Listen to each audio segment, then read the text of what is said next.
What's up, India? Welcome back to the channel with yet another adventurous episode of Myanmar.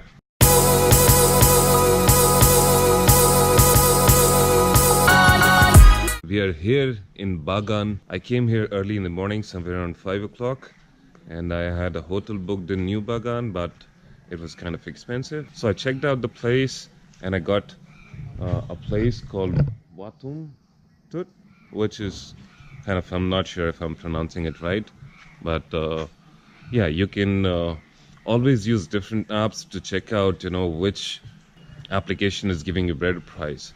The one that I had in New Bagan costed me like $11. Out here, it's costing me around $9. So I saved $2. That one had a swimming pool, small.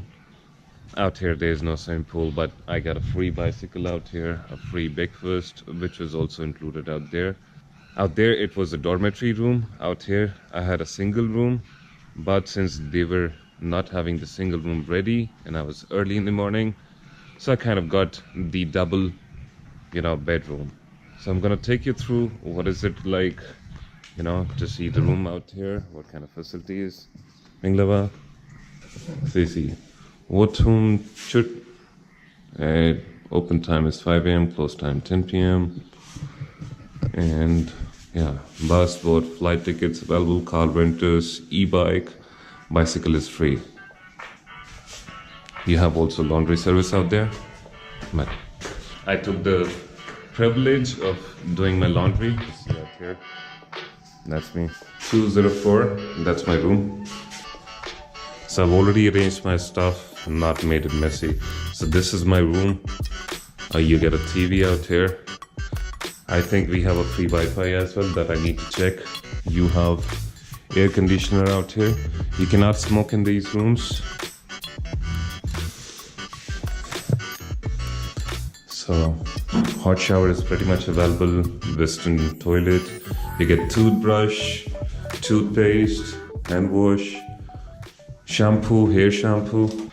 Something that you should really understand about Bagan is one of the expensive places out here. I have already told you about the cost of the room. Now let me tell you, just to enter Bagan, you have to pay 25,000 kat, which is 1,250 rupees, the entrance fee.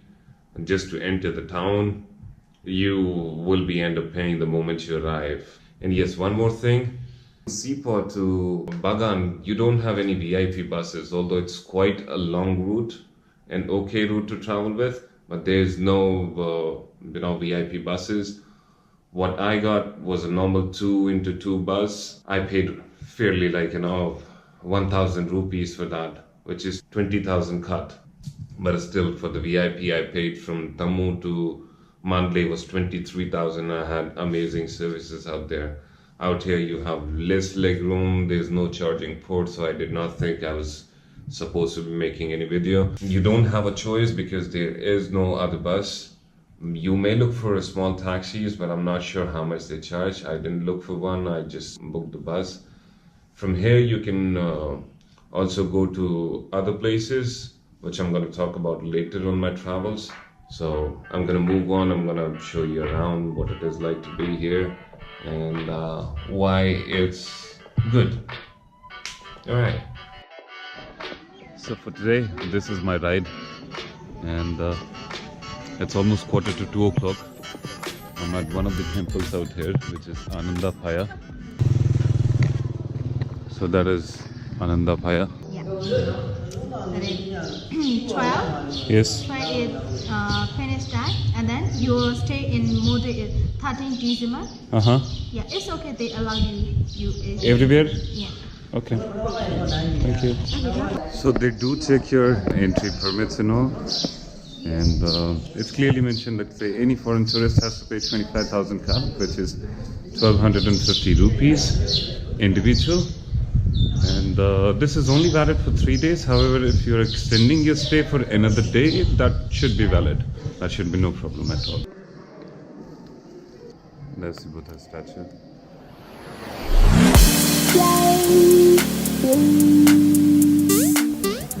So we are at the second spot in Old Bagan. This is known as Thiri, Zaya, Bumi, Bagan Golden Palace.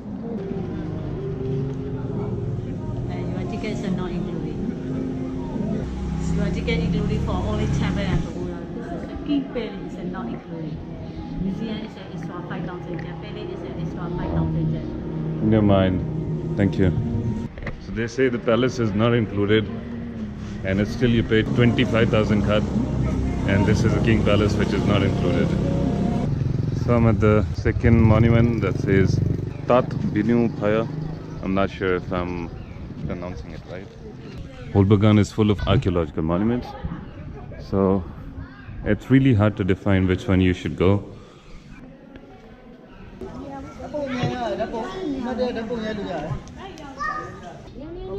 This is the Ayeyarwady River, and you can take a boat for sunset as well. That's going to cost you somewhere around 50,000 kyat. You can see all the plains out there and where the mountain starts. From here, China State is nearby as well.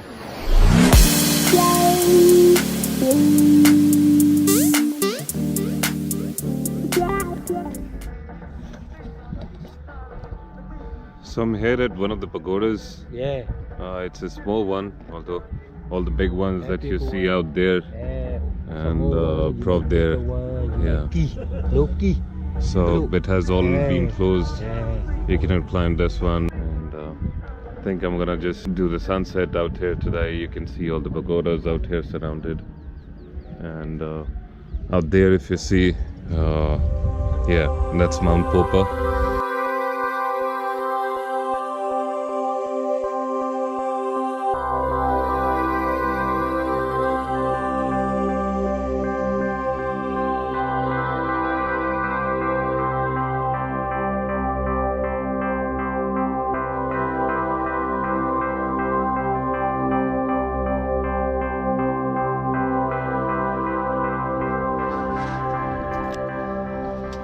And that's basically getting down from a pagoda.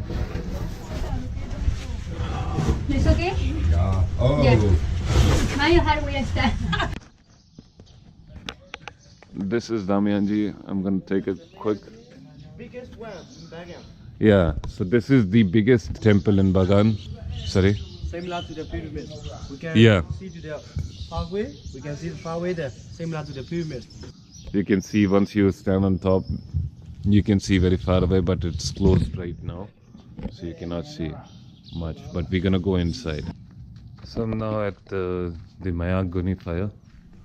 This is one of the second most temples, famous. Dhammayazika is out there. So these all famous ones lies in a very close proximity. I'm not sure if we can climb, because somebody said that we can climb this one, but Tribe did. We'll see. I'll try and find out if we can climb this one. So the stairs are going out here.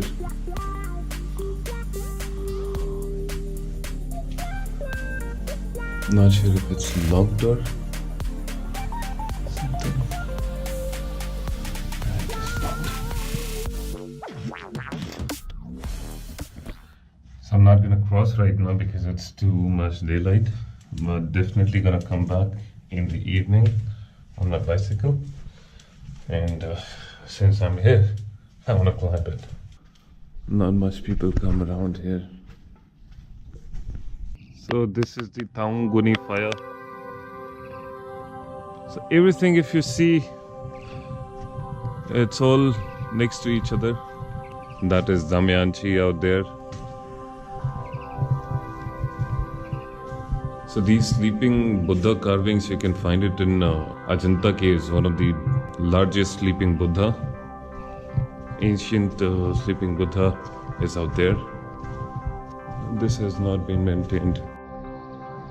So I'm at the Sula-Muni temple, Sula-Muni Phaya, built in 1183 AD. Again, one of the famous hotspots. Incredible. Nicely built. So Sula-Muni temple has a lot of drawings out here. If you can see out here, there are certain drawings. It's kind of dark. So this is a sleeping Buddha. Again, like I said, you can see in Ajanta caves, beautiful drawings out there. So these drawings are pretty old. You can see on the ceiling as well, it has been drawn. I don't think that we can climb because climbing on most of the pagodas and temples are closed. The best thing that could have been done. See, it's clearly mentioned out here, don't climb. But we're gonna climb some pagoda today, which has been closed in the evening.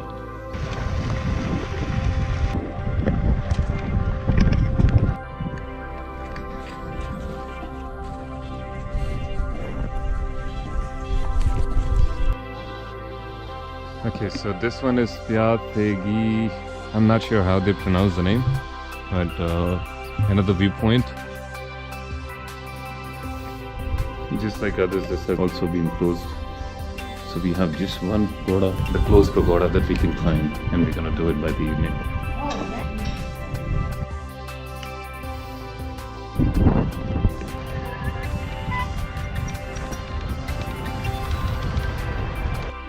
So good afternoon. We are at Gwana Pagoda, and yeah, I spoke to the guest house owner and negotiated the prices. Came up for like 6,000 for the entire day. That makes it like 300 rupees. Earlier I was paying like 200 rupees for the half day. Now I'm paying like 300 rupees for the entire day. So it turned out to be a good deal, and I didn't want to paddle. I highly recommend if you're in Bagan, you should hire, the e-bikes. They are really good. In case you're hiring for the day, make sure you go back to your hotel and get the batteries changed or get the batteries charged, because while you're roaming around, it's quite a big area and there are a number of pagodas that you want to see, and you'll come across that you won't know about. So this is again that you see on top. I find some stones that sparkle when there's a light spread out there. You'll find some local ones as well out here. So any pagoda which is like shining from the top, you must visit, and you can see it from a distance. Okay, as I was passing through, so I came up with some signs, and that said cave. So I'm here. You see there are a number of caves going inside, and there's nothing mentioned about it. So this is one of the caves. Again, I'm going in.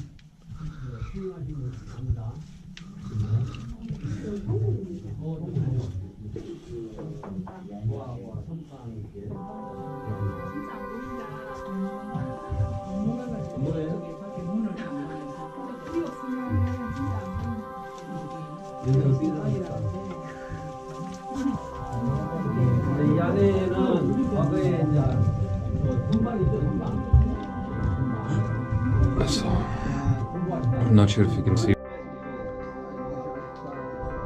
So this is again one of the ancient temples out here. I'll show you the details what it talks about. So it has old paintings inside, and just next to it you have the caves. So it's Nanda-Ma-Nya Hpaya. This is what you can look for on your Google Maps. The caves and the temple next to it. It's a nice place to see. Wow, there's so much to explore around here that even if you're staying for like 3 days, it won't be enough. Narathihapatae. I'm not sure if I'm pronouncing it right, but you can check out this name. And yeah, that's the monument. It's built in 13th century AD by the king. Beautiful, but again, all the gates are closed, so you cannot climb up. Later, not now.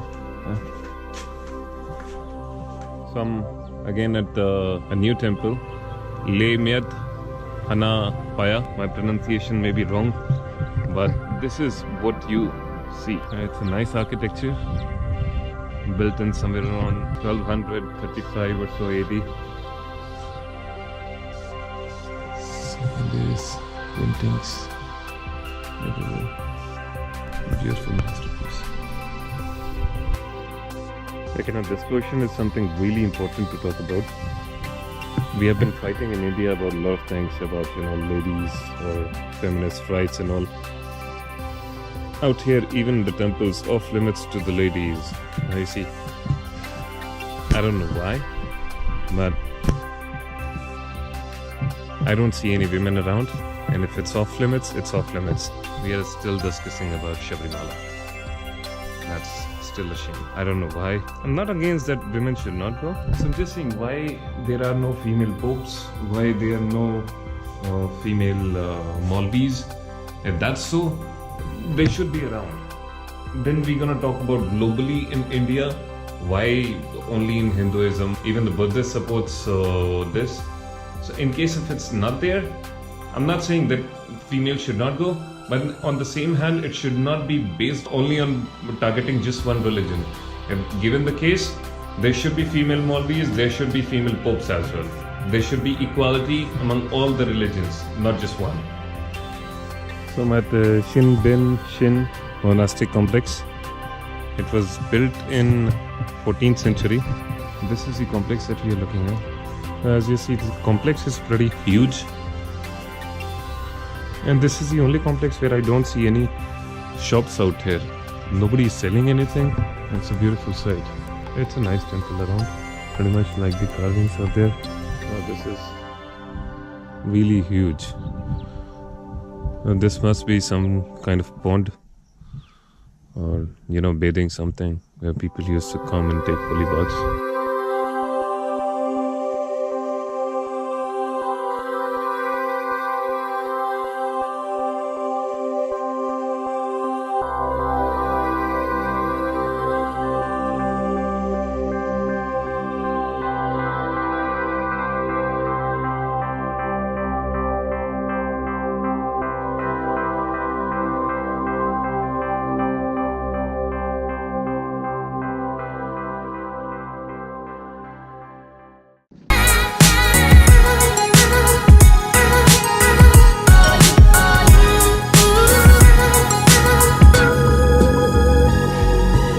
That's my ticket. Let's get some food. Keep this thing going. The body needs it.